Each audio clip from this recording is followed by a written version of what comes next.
जवळपास 41 वर्षापासून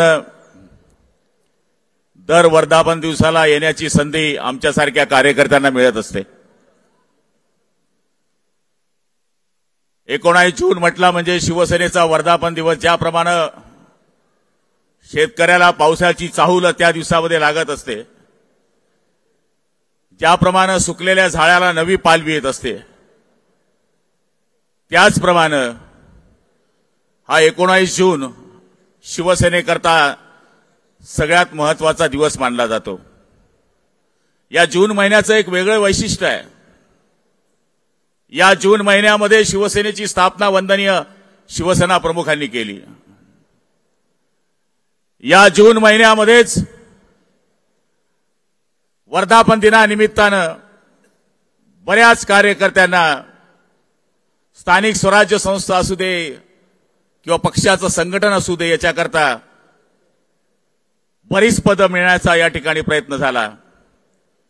आणि 2 वर्षापूर्वीचा जून महिना आपल्याला आठवत असेल। 2 वर्षाच्या जून महिन्यामध्ये एक उठाव झाला की होय, आम्ही हिंदुत्वाच्या पाठीशी आहोत, आम्ही शिवसेना प्रमुखांच्या विचारानं चालणारे लोक आहोत। आणि त्या उठावानं या महाराष्ट्रामध्ये आणि देशामध्ये जो इतिहास घडवला, त्या इतिहासाचे शिलेदार होते आमचे नामदार एकनाथरावजी शिंदे साहेब, की ज्यांनी या महाराष्ट्रामध्ये शिवशाही स्थापन करण्याचा प्रयत्न केला। आज 7 खासदार निवडून आल्यानंतर मी जवळपास 89-90 सालापासून खासदारकीच्या आणि आमदारकीच्या निवडणुकीमध्ये सक्रिय असलेला कार्यकर्ता आहे। इथे बरेच लोक असे आहेत, पण प्रत्येक निवडणुकीमध्ये मी मुद्दे पाहायचो। रस्त्यांचे मुद्दे असायचे, पाटाच्या पाण्याचे मुद्दे असायचे, शेतीच्या भावाच्या मुद्दे, पिकाच्या भावाचे मुद्दे असायचे। पण या निवडणुकीमध्ये मी काही मुद्देच बघायला मिळाले नाही। सरकारने काही कामं केली की नाही केली याच्यावर तर चर्चाच झाली नाही। या निवडणुकीमध्ये फक्त ज्याप्रमाणे इंग्रजांच्या काळामध्ये अफवा खातं होतं, त्याच पद्धतीनं या निवडणुकीमध्ये फक्त अफवा आणि अफवा फैलवल्या गेल्या। आणि चुकीच्या अफवावर लोकांना बळी करून, जसं लहान पोट्याला पंख्याला हात लावू नको तिथे हाबू आहे, तशा पद्धतीनं दलित लोकांना आणि मुस्लिम बांधवांना सांगितलं गेलं, इथं हात लावू नको, तिथं शिवसेनेचा हाबू आहे। अशा पद्धतीचं चित्र निर्माण करून या राज्यामध्ये आणि देशामध्ये वेगळा प्रचार करण्यात आला। आणि आज मी आपल्याला सांगायला या ठिकाणी उभा आहे, जे सीटांच्या निवडून आलेल्या आहेत त्या सीटांचं जर आपण अंतर पाहिलं आणि समोरच्यांचं अंतर पाहिलं, तर ज्या वस्तीमध्ये कधीच आम्हाला शिवसेनेला मतं मिळाली नाही, त्या वस्तीमध्ये त्यांना मतं मिळाली।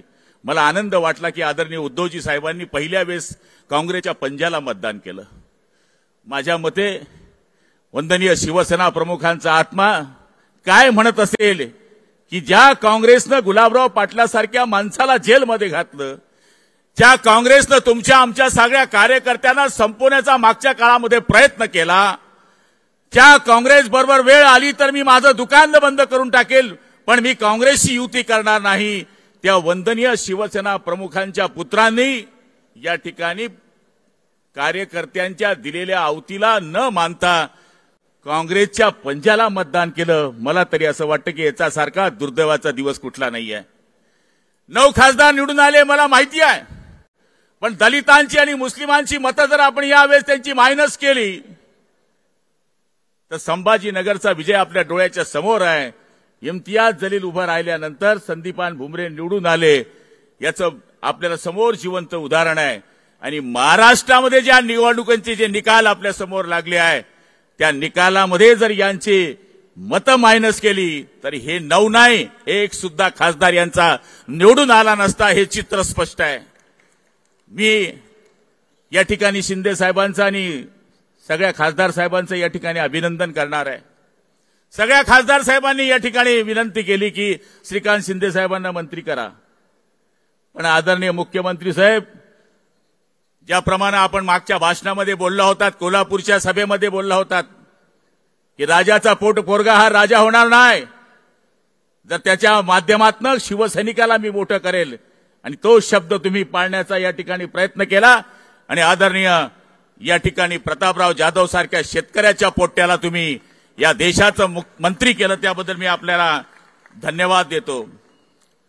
आज आपल्या सगळ्या कार्यकर्त्यांना मी विनंती करणार आहे, लोकसभेमध्ये जरी आपल्याला 7 सीट निवडून आले असल्या तरी 90 दिवसावर आपली विधानसभेची निवडणूक आहे. 6 महिने परीक्षा आपली झालेली आहे आणि 90 दिवसानंतर आपल्याला विधानसभेच्या समोर जायचं आहे. आणि विधानसभेच्या निवडणुकीच्या माध्यमातून बोलणाऱ्यांनी जे सांगितलं, आपले 50 आमदार आणि नंतर ज्या सीट आपल्या ताब्यामध्ये मिळतील, ज्या सीट आपल्या वाट्याला येतील, त्यामध्ये आपल्याला निवडून येण्याकरता जर ताकद वाढवायची असेल तर आजपासून आपल्याला कामावं लागणार आहे. आणि मी आपल्याला खात्री देईल, हे अफवाचं जे फुग्गा आहे, हे फुग्ग जास्त दिवस टिकणार नाही आहे. हे फुग्ग जास्त दिवस टिकणार नाही आहे.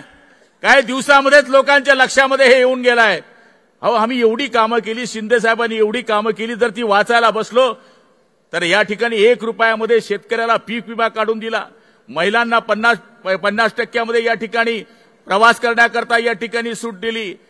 जे प्रकल्प ज्यांची सुप्रमा आजपर्यंत झाली नव्हती अशा शेकडो प्रकल्पांना सुप्रमा करण्याचा प्रयत्न केला. रस्त्यांची जाळं या ठिकाणी नेमण्याचा प्रयत्न केला. ज्या ज्या ठिकाणी महामंडळांना पैसे द्यायला पाहिजे त्या त्या ठिकाणी महामंडळांना पैसे दिले.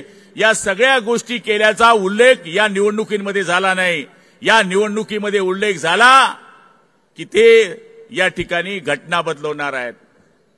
ते जर निवडून आले तर मुसलमानांना जणू काही पाकिस्तानामध्येच पाठवून देणार आहेत, अशा पद्धतीचं चित्र निर्माण करण्यात आलं. आणि आज सगळ्या लोकांच्या लक्षामध्ये ते आल्यानंतर दिवस फार काही लांब नाहीये, 90 दिवसावर या ठिकाणी ही घटना येऊन बसलेली आहे. मी आपल्याला खात्री देतो की आपण 7 सीट जरी निवडून आलेल्या असल्या तरी भारावून न जाता विधानसभेच्या तयारीला या ठिकाणी लागायचं आहे. काही ठिकाणी आपल्या सीट कमी मतांनी पडल्या. जीवन में गिरना भी अच्छा है, औकात का पता चल जाता है. बढ़ते हैं जब हाथ उठाने को तो अपनों का भी पता चल जाता है. आणि मला खात्री आहे की आपल्या सगळ्या शिवसैनिक बांधवांना मी शुभेच्छा देत असताना एवढंच सांगणार आहे की आदरणीय शिंदे साहेबांना आम्ही लोकसभेच्या निवडणुकीच्या प्रचारामध्ये पाहिलं. जसा एखादा जिल्हा प्रमुख काम करतो, जसा एखादा तालुका प्रमुख काम करतो, तशा पद्धतीने या माणसानं आपल्या महाराष्ट्रामध्ये लोकसभेमध्ये काम केलं. मग तो उमेदवार शिवसेनेचा असू दे, तो उमेदवार भारतीय जनता पार्टीचा असू दे, अन्यथा तो उमेदवार जानकर साहेब सारखा असू दे, प्रत्येकाकरता या माणसानं रात्रंदिवस एक केले. आणि आज आपले 7 खासदार या ठिकाणी निवडून आले. आपल्यावर कोणी किती टीका करत असले तरी आपण ग्राउंडवरचे लोक आहेत, आपण जमिनीवरचे लोक आहोत. आपल्याला कधीच वाटत नाही की आपण मंत्री आहे, अजूनही आपण पान ठेल्यावर बसणारे लोक आहोत. त्याच्यामुळे आपल्याला मंत्रीपदाचा अजूनही भाव नाही आहे.